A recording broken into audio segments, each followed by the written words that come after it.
Fala galera, beleza? Sejam bem-vindos a mais um vídeo no canal. O vídeo de hoje, vamos dar uma olhada aí no relatório do Habitat. Saiu agora pela manhã, já resolvi gravar aí de imediato.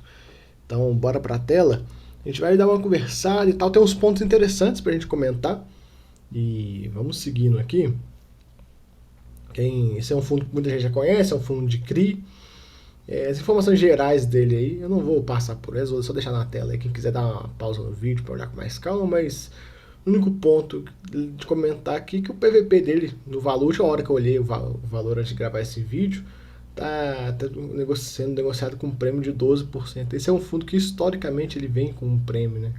Então, para quem pensa em entrar e tudo, tem que se organizar de uma maneira a conseguir pagar aí uma pequena parcela no prêmio e montar o restante da posição mesmo durante a emissão. O ideal é não pagar prêmio nenhum. Mas, historicamente, o fundo vem sendo negociado com esse ágio. Já tem muito tempo que eu vejo esse fundo com ágio. O mais barato que eu vi ele foi 1,05, se eu não me engano, se não me falha a memória. Então, assim, é difícil ficar esperando. Eu vejo que muita gente fala, não compro com ágio, vou ficar esperando. Tá, mas você vai esperar, pode ser que você espere por anos, assim. Então, assim, se você se programar de forma bem feita, uma estratégia bem bolada, tem jeito de entrar sim e diluir esse valor. Claro, você pretende ter 100 cotas dele, você vai entrar aí com 10 cotas por aí e vai montando o restante em subscrições. Aí você aproveita, pega tudo na preferência, pega tudo na sobra. Chega no montante adicional, você pede bastante também. Aí você consegue montar uma posição aí que você deseja no valor bem abaixo. Mas tem que se programar, tem que saber fazer. Não é simplesmente, vou comprar aqui e boa. Não, comprando fundo com esse tipo de ágio aqui, tem que ser muito bem feito. Então vamos seguir. Ele traz aqui um valor anualizado de 15% ao ano, considerando essa cota de fechamento de R$ 110 aqui, que é mais ou menos o valor hoje que o fundo está negociado aí. Ele fala captação total, né, de 724 milhões, passa um pouquinho pelas emissões dele, captaram aí 200 milhões nessa última, resultado nos últimos 8 meses, nos últimos 12 meses, R$18,50, baita resultado aí. Ele fala do cenário macroeconômico, não vou passar por isso, eu sempre pulo essa parte, porque isso é muito da questão do gestor. É legal que quem acompanha o fundo no mês a mês leia essa parte, que tem aí umas partes, alguns comentários legais que eles dão sobre previsão de PCA e tudo. Mas assim, vai muito de cada um. Você tem que identificar o gestor que vai na sua linha de pensamento aí, que você se identifique. É até um ponto legal pra gente falar, quando ele fala que com a redução de número de emissões de FIIs, já tem sido possível zerar indício de escassez de recursos no mercado de fundos imobiliários para novas operações. Conforme mencionado anteriormente, a gestora tem buscado manter um spread de crédito adequado às operações. Está, inclusive, buscando renegociar a taxa de algumas operações do pipeline que foram mandatadas há mais tempo, cujo processo de ação se prolongou. Então, assim, o que eu posso ler desse parágrafo específico que eu grifei? Que é aquela coisa que muito fundo tá falando, que não vai fazer emissão nesse primeiro semestre e tal, aquela coisa que eles estão falando, eu não acho que isso vai sustentar. Eu acho que vai chegar numa hora que vai voltar e ter emissão uma em cima da outra. Eu acho que tá todo mundo aí meio que acalmou para ver se cria um ágio nessas cotações aí, para poder voltar a emissão em cima de emissão. Ele falando um pouco aqui do fundo, 83% do PL alocado em CRIs, 44 operações, 7,5% do PL alocado em fundos imobiliários. Como eu já venho falando várias vezes, falo novamente, não acho legal essa alocação em fundos imobiliários, não é algo que me agrada, ainda mais num fundo como esse, um fundo high yield. Eu vejo que são assim, operações que jogam contra o rendimento do fundo. Mas a estratégia do gestor, a gente tem que entender. Isso, lembrando, opinião pessoal minha, se você tiver outra opinião, deixa aí nos comentários pra gente bater um papo. Se você não entrou no grupo do Telegram, entra lá também pra gente conversar, o link tá na descrição. Então ele fala aqui, dezembro foi alocado 61 milhões em crise, 6 milhões em fundos imobiliários. Eu não vou passar por todas as operações, é o que eu sempre faço, né? 2,5 milhões, taxa IPCA mais 8,5, esse urbanismo de 11,5% mais IPCA, 9,5% IPCA, 4,5% mais CDI, 12,5% mais IPCA, 11,5% mais IPCA. Entrar nessa oferta desse CVPAR aqui e no do RISA, o ARC. Tem muita gente falando desse fundo aí, eu tô para ver se eu faço um vídeo sobre ele. Ele fala também sobre o fechamento, sobre a conversão dos direitos da subscrição, que foi a partir do fechamento do mercado dia 1 de dezembro. O pessoal que já tem já tá acompanhando aí. Eu acho que eu nem fiz vídeo sobre essa notícia, sobre esse comunicado, se eu não me engano. Ele fala um pouco da distribuição, né? R$1,30 por cota, um yield de 1,18 em relação à cota de fechamento. Em relação à cota patrimonial já vai dar um valor bem melhor, né? O patrimonial dele aqui é 97, vai dar mais ou menos uns 1,4 aí. Eventos subsequentes, ele fala aqui os investimentos que foram feitos, né? E ele falando do pipeline.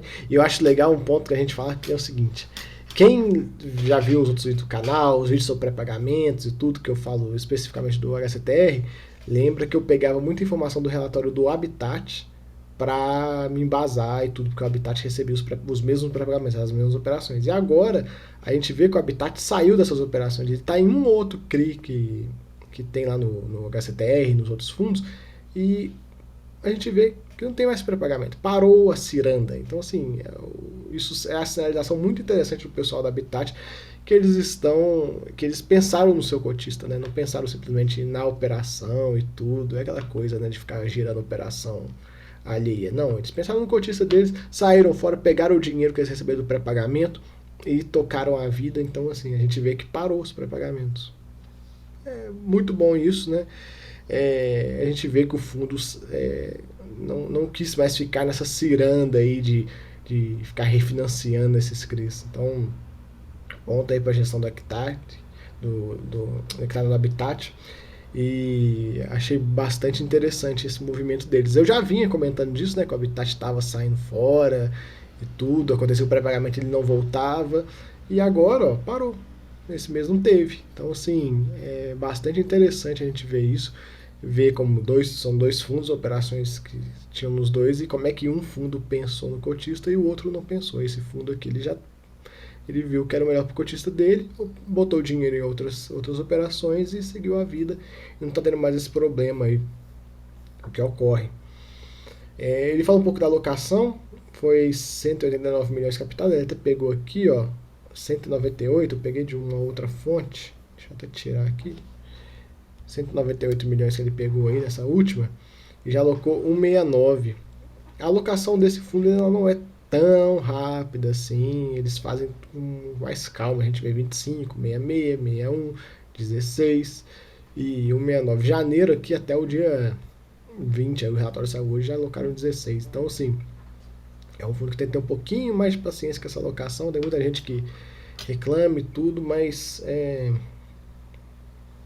estão fazendo com mais calma e estão pensando mais no cotista. Eu acho isso interessante. Eu prefiro que seja dessa forma do que se alocar tudo em uma semana e comprar um monte de operação falida, e aí na próxima emissão você tem que pegar seu dinheiro e colocar fazer rodar um pré-pagamento e ficar girando isso. Então, acho mais interessante fazer com mais certa calma. E um ponto interessante também é que esse fundo, pelo que eu consegui ver aqui, não está alavancado. A gente vê o pessoal usando a alavancagem para agilizar a alocação. No caso desse fundo, ele não utilizou. E até um ponto interessante a gente ver que os high yields, eu acho que eles vão ter mais dificuldade de fazer esse tipo de operação alavancada por conta de não terem créditos tão interessantes aí na carteira deles. São créditos mais de risco, então às vezes não vai valer tanta pena alavancar um fundo desse. Eu não vou passar por essa parte dessas operações aqui, acompanhamento. Quem quiser ver, eu vou deixar o link na descrição, que é só ele falando de cada operação, mas não tem nada assim que chama minha atenção na questão de se preocupar. São todas operações normais, ele pegou algumas aí para falar, mas eu não identifiquei nenhum problema pra gente comentar. A DRE dele tem uma lá mais para baixo, mais detalhada, a gente vai nela, em vez dessa aqui, essa aqui é muito simplona. Um pouco dos resultados dele aqui que ele coloca, um semestre, ó, a gente vê, o cinza aqui é o que podia distribuir, o vermelho é o passivo de distribuição, o valor distribuído, na verdade. Então, quando você vê algum valor desse, igual aqui em julho, maior, não é que o fundo está distribuindo patrimônio nem nada disso, é uma reserva de lucros que ele fez, entendeu? Então, aqui, ó, por exemplo, aqui ele gerou 1,92, ele distribuiu só 1,50. Aqui ele gerou 1,30 e distribuiu 1,50. Então ele pegou o dinheiro que sobrou daqui e passou para cá. Tem que ter muita calma na hora de olhar esse tipo de gráfico, essas coisas, para não achar, meu Deus, o fundo está distribuindo patrimônio. Não, não é assim. Alto lá. Ele traz um mês de dividendos, a cotação ele usa a base, ele poderia ter colocado aqui para a gente sobre o valor patrimonial, mas tudo bem, opção da gestão. E até um ponto interessante para a gente comentar, quando eu falei do ágio lá, a gente vê, ó, ele, desde janeiro de 21, olha o ágio dele, 125, 120, 124, 130, hoje está 110. Então, assim, visto o cenário histórico dele aí, ele está, entre grandes aspas, barato. Não que ele esteja barato, ele está caro ainda para comprar, mas visto o histórico dele aí no último ano, ele é um valor mais barato que ele esteve aí no finalzinho do mês. Vamos seguindo aí, rendimento mensal e retorno do fundo e tudo. Aqui o valor da primeira emissão, cota base 10. Eu acho esse gráfico é um gráfico interessante para a gente ver, porque quem entrou lá atrás, ó, olha isso, olha o resultado que o cara teve. Então, assim, isso aqui pra mim que é o ouro do negócio. Você entrar no início, você pegar no preço médio legal, você vai ter um baita de um rendimento. O cara desse aqui recebeu os 18 e pouco reais que eles falaram que eles pagaram. Aqui, ó, eles falam dos 18 reais, se você pegou, o cara ganhou 18,5%. Então, assim, baita rendimento. Vamos seguir um pouco do tipo de ativos. Esse gráfico a gente vê que não está em escala, né? Se colocasse em escala, ficaria essa parcela muito maior. Então, assim, eu entendi a ideia da gestão de passar de forma gráfica mais fácil, mas eu achei meio ruim por estar fora de escala. Para mim, tinha que ter uma certa escala para a gente entender de forma mais fácil, né? Assim, ficou meio... Você olha e fala, pô, mas as parcelas têm quase o mesmo tamanho e uma tem 83%, a outra tem 7,5%, a outra tem 9%. Então, assim, o pessoal da Habitats assistia aí o vídeo, eu não achei isso tão interessante. Igual a gente vê diversificação por segmentos, ó, já é em escala, certinho. Você já bate o olho, você já consegue ver aqui o que é o que. Utilizadora também. Então eu não entendi porque que no tipo de ativo que saiu fora aí da escala, mas tudo bem. Isso não é nenhum demérito, não, é só um comentário mesmo. Um pouco aqui dos indexadores, ó. A gente vê 5,10% da carteira CDI+, 62% da carteira IPCA sem variação negativa. As taxas médias aqui, ó. IPCA mais 10,8%, 70% do PL, NPC, então, CDI, 5% do PL, então várias taxas médias aqui. Eles poderiam ter colocado a média ponderada de tudo aqui, só pra gente ter uma ideia. Acho que ficaria legal. Diversificação geográfica das operações, bastante coisa em São Paulo. Agora as estratégias aí que eles colocam, muito fundo usa essas terminologias, estratégia core, que é a principal estratégia, a estratégia do carrego, que são operações que o fundo vai levar com ele. A estratégia tática são estratégias que ele busca giro e liquidez a caixa. Então, assim, são essas três estratégias que muitos fundos usam. Alguns mudam só os nomes, mas os conceitos são sempre os mesmos aí. Ele traz um gráfico de alocação por estratégia, dá um guidance do que ele quer em cada estratégia, bem interessante isso. E aí ele traz aqui estratégia core, e aí bota todos os CRIs e tudo, os dados deles, razão. Um ponto interessante, lembra que no início do vídeo que eu falei da questão dos pré-pagamentos e tudo, de operações que estavam lá nos outros fundos? Hoje, que eu me lembro de cabeça aqui, só esse Golden Lagueto aqui que tem nos outros lá. No Deva, HCTR, etc. Se não me engano, esse Sor das Águas tem também. E eu acho que só, viu, galera? Que eu me lembro aqui de cabeça. É difícil, é tanto fundo de CRI pra que a gente faz vídeo, mas eu me lembro mais ou menos da carteira dos caras de cabeça e eu lembro dessas duas operações. Então, Mas isso não é um motivo de preocupação e tal, mas é apenas um comentário, né? A gente vê. A razão de garantia delas tá boa, o PMT tá legal, então não tem que preocupar muito não. Vamos seguir. Aí ele traz aqui um pouco do review da carteira, ó, a taxa 10,9, mais um indexador que varia, o valor dela, bem interessante. Estratégia tática, que é a do giro, né? Ele tem esses dois CRIs aí que ele pretende fazer um giro, e tem essas posições aí em fundos imobiliários, que ele também pretende fazer giro. E vamos ver como é que esse giro vai acontecer, se vai gerar um resultado para o cotista em breve. E um pouco da estratégia de liquidez dele, a gente vê aí alguns fundos. São 21 milhões em fundos recebíveis. Assim, tem posições aqui que eu não achei interessante. MXRF não achei interessante ter, para mim não faz sentido algum. Claro, é pouco, mas, cara, para mim não faz sentido algum ter MXRF num fundo como o Habitat tem. Enfim, o Knip, ok, entendo. E um ponto que eu marquei aqui até o SNCI da Suno, que eu vi uma penca de fundo ancorou essa emissão da Suno. Então, assim, é apenas curiosidade, assim, pra gente ver que tem tanto fundo que tá com esse SNCI dentro aí, que é até engraçado. E o resto da parcela, o grosso da parcela desse liquidez está em caixa aí mesmo. Então tá tudo bem. Ele faz um treinamento dos ativos aqui.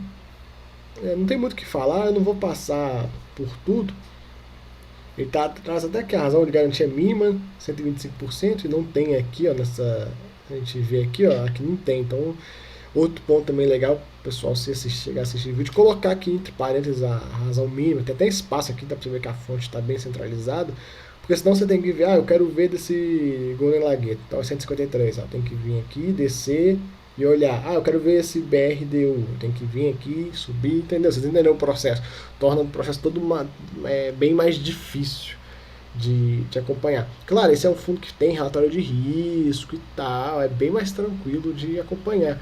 Mas apenas uma sugestão aí, se esse vídeo chegar no pessoal lá, poderiam colocar aqui entre parênteses para facilitar, para não precisar ficar subindo e descendo, subindo e descendo. Imagina o cara que é bem mais criterioso ou que tem poucos fundos na carteira e acompanha eles de forma extremamente criteriosa e que pega e faz a análise de mês a mês e pega essa tabela e olha do mês e compara com outro e tal. Eu não fiz isso nesse vídeo, mas para um cara aí, quem estiver assistindo o vídeo, tiver uma carteira lá, com 5 fundos imobiliários e tiver esse no meio, acho interessante você fazer um acompanhamento, fazer uma tabela no Excel aí e vai pegando cada operação mês a mês para você ter um rastreio bem preciso do que está acontecendo no fundo, por você estar concentrado, né? Para quem já tem uma carteira com 15 fundos, esse é só mais um fundo, não tem porquê. Se for fazer esse tipo de acompanhamento de todos os fundos da carteira, você vai ter que viver para isso. Então, não tem jeito. Mas para quem tem poucos fundos, acho interessante aí você ter um acompanhamento um pouco mais de perto. Aí ele passa aqui por todas as operações, um pipeline das próximas aquisições, ó. A gente vê aí janeiro, um pipeline pequeno, né? Fevereiro já é um pipeline bem maior. Março também. A gente vê aqui informações adicionais, ó, ele traz aqui os CRIs, as taxas, então a gente já consegue ver mais ou menos o que vai acontecer, aí a gente já fica ciente com o fundo. Informações adicionais do mercado secundário, não tem que se preocupar com liquidez, a liquidez desse fundo é muito boa, bota aqui dezembro, 3 milhões e 800 por dia, não tem nem o que se preocupar. Olha o preço negociado que eu falei que ele vem tendo uma negociação com o ágil. Eu posso até pegar aqui para vocês e fazer o seguinte, colocar aqui no valor no VP, que é mais ou menos R$100 e crescer. A gente vê como ele vem sendo negociado aí com um prêmio há muito tempo, aí desde junho de 2020, que ele não fica abaixo do VP. Ficou lá naquela queda lá da pandemia, lá no Circuit Breakers, mas depois logo subiu e foi embora. Ele teve aqui bem próximo, que foi quando eu falei que ele bateu 105, mas já recuperou. Então assim, A gente tem que analisar o cenário como um todo, não pode ficar fixo só no indicador, falar, PVP, não pago mais e ponto final. Não, peraí. O ideal é não pagar mais, mas tem que analisar o cenário, tem que analisar o fundo, tem que bolar uma estratégia. Às vezes os caras anunciam uma emissão, aí você consegue entrar e participar da emissão. Então, assim, são vários cenários. Eu tô para ver se eu faço um vídeo sobre isso, falando estratégias, como entrar num fundo que está com ágio, como que você faz para você conseguir minimizar um pouco desse risco, né, de comprar alguma coisa com ágio muito grande. Aqui um pouco da DRE estratificada, vamos aqui em dezembro, ó. A gente vê receitas, atualização monetária e não passivo de distribuição, a gente vê aqui valorização dos CRIs. Vamos ver aqui com fundos imobiliários, ó, a gente vê distribuição de rendimento e valorização das cotas. Esse valor aqui, valorização das cotas, isso aqui é a marcação a mercado. Isso acontece quando eles realizarem a venda, né? Enquanto não tiver essa venda aqui, essa valorização é a marcação.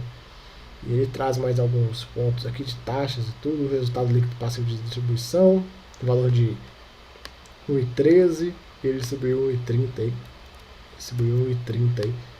Também, para quem pega e tem esse fundo e quer fazer um acompanhamento mensal e tudo, legal pegar por essa parte aqui que você consegue ter uma análise melhor aí. Esse é um fundo que apura como forma contábil, então ele até fala aqui, ó, resultado líquido contábil, 1 mais 2 mais 3 menos 4. Então a gente pega 1 mais 2 mais 3 menos 4.